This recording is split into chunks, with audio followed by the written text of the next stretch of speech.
શ્રી શિવાય નમસ્તોભ્યમ મિત્રો, આપનું સ્વાગત છે અમારી YouTube channel Shiv Vastu analysis tips and ટોક્સમાં. મિત્રો, આજે આપણે વાત કરીશું, શું તમારું ભાગ્ય ખોટી દિશામાં કામ કરે છે? ભાગ્ય તમને સાથ નથી આપતો? ભાગ્ય તમારું બંધ પડી ગયું છે? આ બધા શબ્દ આજે અમે તમને કેમ કહીએ છીએ? કારણ કે આ બધા શબ્દ તમારા ઘરના વાસ્તુ દોષના કારણે થતા હોય છે. આવા પ્રસંગો જીવનમાં ક્યારે આવે? જ્યારે આપણા ઘરની અંદર, આપણી ફેક્ટરીની અંદર, આપણી ઓફિસની અંદર કોઈક એવી વસ્તુ જે બહુ જ મહત્વની છે આપણા જીવન માટે, એ ખોટી દિશામાં લાગેલી હોય, ખોટી અવસ્થામાં લાગેલી હોય, એ વસ્તુ તૂટેલી, ભાંગેલી અથવા બંધ હોય. દાખલા તરીકે ઘડિયાળ. હવે ઘડિયાળની જ આપણે વાત કરીશું કે જો તમારા ઘરની ઘડિયાળ, વોલ ક્લોક યોગ્ય દિશામાં નથી, યોગ્ય સ્થિતિમાં નથી અને ખોટી જગ્યાએ લાગેલી છે, તો એ તમારા જીવનની અંદર તમારો જે ગોલ્ડન સોનેરી સમય છે એ સમયને બંધ કરી દેશે. તમારી મહેનતનું ફળ નહીં મળવા દે, તમને આર્થિક, શારીરિક, માનસિક નુકસાન આપશે. તો મિત્રો, આજે વાત કરીશું, તમારા ઘરમાં લાગેલી ઘડિયાળ શું તમારા ભાગ્યને પરિવર્તન કરી શકે છે? તમારી મહેનતનું ફળ આપી શકે છે? તમારી ઘડિયાળ જો તૂટેલી છે અથવા બંધ છે તો તમને નિષ્ફળતા આપી શકે છે? તો આજે વિશ્લેષણ તમે અંત લગીને જોજો. ઘડિયાળ કઈ લગાવી, કેવી લગાવી, એ બધાનું અહીંયા ક્લિયર થશે. તો સૌથી પહેલાં આપણે વાત કરીશું, શું તમારી દિવાલ ઘડિયાળ તમારું ભાગ્ય રોકી રહી છે? તમારા ઘરના ધબકારા એ તમારા ઘડિયાળના ધબકારા જેવા છે.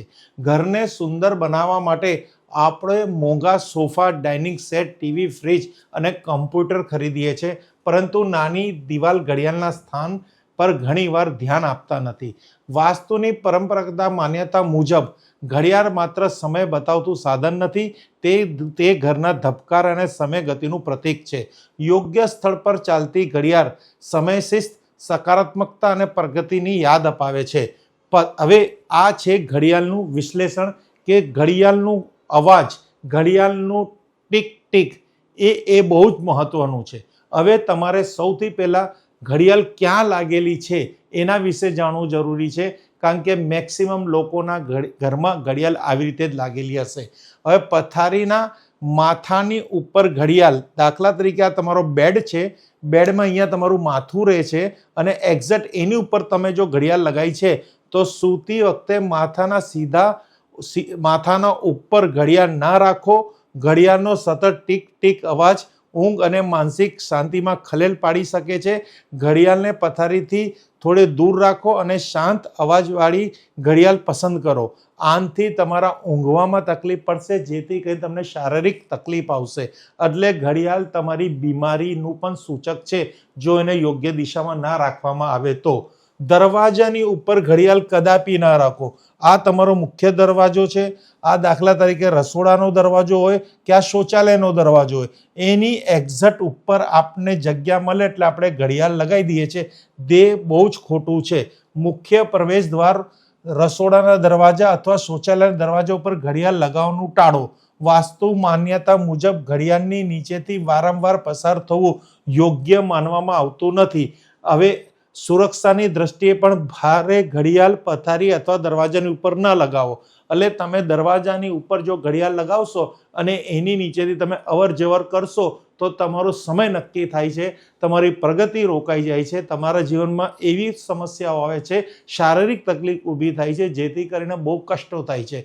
હવે આ ઘડિયાળ કોઈ વાર ખરાબ પરિણામનું પણ કારણ થઈ શકે છે. એટલે ઘડિયાળ તમારે પથારીમાં, તમારા પલંગની ઉપર, માથાના ભાગની ઉપર ના રાખો. રસોડાના દરવાજા ઉપર, મુખ્ય દરવાજા ઉપર કે અન્ય કોઈ બેડરૂમના દરવાજા કે શૌચાલયના દરવાજા ઉપર ઘડિયાળ કદાપી ના રાખો, નહીં તો તમને આરોગ્યની સમસ્યા આવશે. એક ઘડિયાળ તમને આર્થિક તો તંગી આપે જ છે, પણ ખોટી દિશામાં લાગેલી ઘડિયાળ તમને આરોગ્યની પણ સમસ્યા આપે છે. આગળ આપણે વાત કરીશું મિત્રો, પૂર્વ અને ઉત્તર ભાગ્યોદયની દિશાઓ છે.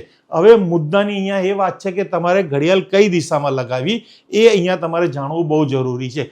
કઈ દિશામાં ન લગાડવી એ તો મેં તમને કઈ સ્થિતિમાં ન લગાડવી એ બતાવી દીધી. હવે કઈ દિશામાં ન લગાવો ને કઈ દિશામાં લગાવો એનું વિશ્લેષણ અહીંયા સાંભળો. હવે વાસ્તુની પરંપરાગત માન્યતા મુજબ પૂર્વ અને ઉત્તર દિશામાં ઘડિયાળ માટે સૌથી અનુકૂળ માનવામાં આવે છે. એટલે આ તમારા ઘરનો ડ્રોઈંગ રૂમ છે, બ્રહ્મસ્થાનથી તમે ઉત્તર દિશાની દિવાલ પસંદ કરો અથવા પૂર્વ દિશાની દિવાલ પસંદ કરો.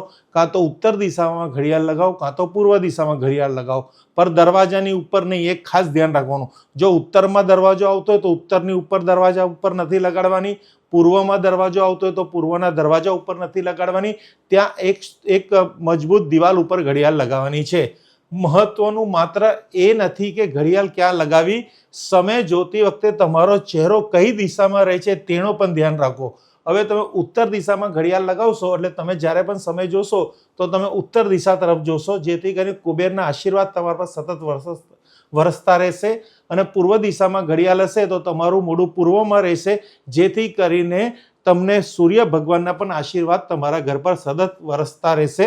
અને સૂર્યમાં પૂર્વ દિશામાં સૂર્ય ઉગે છે, જેથી આપણે સમય સાથે તાલમેલ રાખી શકીએ. વિશેષ ચેતવણી, સમય જોતી વખતે તમારો ચહેરો દક્ષિણમાં ન રહે તેવો પ્રયત્ન કરો. એક તો પશ્ચિમમાં ના રહે તેવો પણ પ્રયત્ન કરો અને દક્ષિણમાં તરફ પણ ન રહે એવો પ્રયત્ન કરો.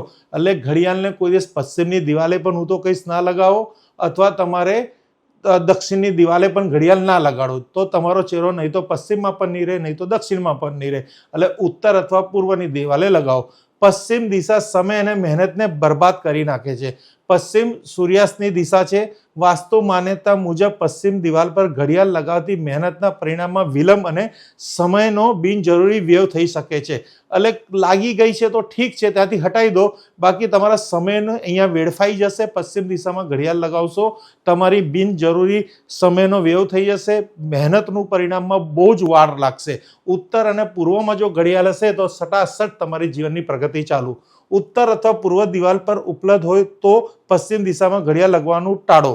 જો તમારી પાસે ઉત્તર ને પૂર્વ છે તો પહેલા ફર્સ્ટ એ જ લો, અને પશ્ચિમ દિશામાં તો કદાપી ના રાખો અને દક્ષિણ દિશામાં પણ કદાપી ના રાખો. હવે પૂર્વ ઈસ્ટ, પૂર્વ સૂર્યનારાયણની દિશા છે. આ દિશામાં ઘડિયાળ રાખવાથી વિકાસ, સફળતા અને ઉર્જા, માન સન્માનની શુભ ભાવના જોડાયેલી છે. એટલે પૂર્વ દિશામાં રાખવાનું, તમારો ગ્રોથ વધતો રહેશે. ઉત્તર દિશામાં પણ, ઉત્તર દિશા ધન અને અવસરો સાથે જોડાયેલી છે. આ દિશામાં ઘડિયાળ રાખવાથી કારકિર્દી અને આર્થિક પ્રગતિની શુભ ભાવના જોડાયેલી છે. એટલે તમારો ઇન્કમ પણ વધતી રહેશે. તો મિત્રો, તમે જ્યાં બેસતા હો ને એની ઉપર પણ ઘડિયાળ નથી રાખવાની. એક ખાસ જોજો, ટીક ટીક અવાજ તમારા પર ના આવવો જોઈએ, જેથી કરીને તમારું માનસિક અસંતુલન તમારા જીવનમાં બનતું રહેશે. તો કહેવાનો ભાવાર્થ, હવે આપણે અહીં એ નક્કી કર્યું કે આપણે ઘડિયાળ બેડરૂમના દરવાજા પર નથી રાખવી, નક્કી થઈ ગયું. ઉત્તર દિશામાં રાખવાની છે એ પણ આપણે નક્કી કરી દીધું. હવે ઘડિયાળનું અહીંયા ચેપ્ટર પૂરું થતું નથી. ઘડિયાળની હજી વસ્તુ તો હવે આગળ ચાલુ થઈ છે, જે ખાસ તમારે સમજવાની છે. બંધ અને ધૂળવાળી ઘડિયાળો રોકાયેલું ભાગ્ય. કહેવાનો માત્ર, ઘણા ઘરની અંદર ઘડિયાળ બંધ અવસ્થામાં મળે છે. ઘણા ઘરોમાં ઘડિયાળના કાચ તૂટેલા હોય છે અને ઘણા ઘરોમાં ઘડિયાળના ઉપર ધૂળ જામેલી હોય છે અને કાચ પણ તૂટેલા હોય છે અને ગંધ બંધ ઘડિયાળ હોય છે. આવું ઘણા ઘરોમાં જોવા મળે છે. ઘડિયાળની દિશા સાથે તેની ભૌતિક અને તેની સ્થિતિનું પણ ધ્યાન રાખવું પણ જરૂરી છે. વાસ્તુ પરંપરાગત માન્યતા મુજબ ઘડિયાળ ઘરની ધબકારા છે, તેથી તે બંધ, તૂટેલી અથવા ધૂળવાળી ન હોવી જોઈએ. બેટરી બદલો. ઘડિયાળ બંધ થાય તો તરત બેટરી બદલો અથવા ઘડિયાળનું સમારકામ કરાવવું. તૂટેલો કાચ બદલવો. ઘડિયાળનું તૂટેલું અથવા ચિરાયેલો કાચ તરત બદલો. સફાઈનું મહત્વ આપો. ઘડિયાળને હંમેશા સાફ સફાઈ કરો. આગળથી સાફ કરો, પાછળથી સાફ કરો. ઘણા ઘરમાં ઘડિયાળની પાછળ બાવા જામેલા હોય છે, એ પણ તમારે સાફ કરવા છે. ઘડિયાળ અને તેના કાચ પર ધૂળ જમા ના થવા દો. સાચો સમય રાખો. ઘડિયાળ સાચા સમય બતાવે તે નિયમિત ખાતરી કરો. હંમેશા કોઈ ઘરમાં ઘડિયાળ આગળ રાખવાની ટેવ છે, કોઈ ઘરમાં પાછળ રાખવાની ટેવ છે નહીં. સમય પ્રમાણે રાખો. 1, 2, 5 મિનિટ આગળ હશે તો ચાલશે, પણ 10, 15 મિનિટનો ગેપ ના આપો. આ અયોગ્ય છે. સમય અને નિષ્કર્ષ એટલે શું કે આપણે શું શીખ્યા? સમય સાથે તાલ મિલાવવાનો. વાસ્તુના આ નાના ફેરફારો ઘરમાં સમય, શિસ્ત અને વ્યવસ્થિતતાની સકારાત્મક યાદ અપાવી શકે છે. યોગ્ય દિશામાં લાગેલી સ્વચ્છ અને ચાલતી ઘડિયાળ અનુશાસન, સકારાત્મક પ્રગતિનું પ્રતીક બની શકે છે. આજે તમારા ઘરની બધી ઘડિયાળો તપાસો, જરૂરી સુધારા કરો અને યોગ્ય દિશા ગોઠવો. જો મિત્ર ઉત્તર અને પૂર્વ દિશામાં જો તમારી ઘડિયાળ લાગેલી હશે તો તમારું નાનકડું પરિવાર ખૂબ સુખમય જીવન જીવે છે. અંતિમ વિચાર અમારા તરફથી છે, શું તમારી ઘડિયાળ, દિવાલ ઘડિયાળ તમને આગળ લઈ જઈ રહી છે કે પાછળ ખેંચી રહી છે? આ એક તમને અમે પ્રશ્ન પૂછીએ છીએ અને તમારી ઘડિયાળ કઈ દિશામાં લાગેલી છે એ તમે અમને કોમેન્ટ કરીને કહો, અને હોય તો અમને પરિસ્થિતિ પણ કહો કે અમારું વિશ્લેષણ તમારા જીવન સાથે કેટલું બંધ બેસતું છે. Thank you friends. Har Har Mahadev, Har Har Mahadev, Har Har Mahadev.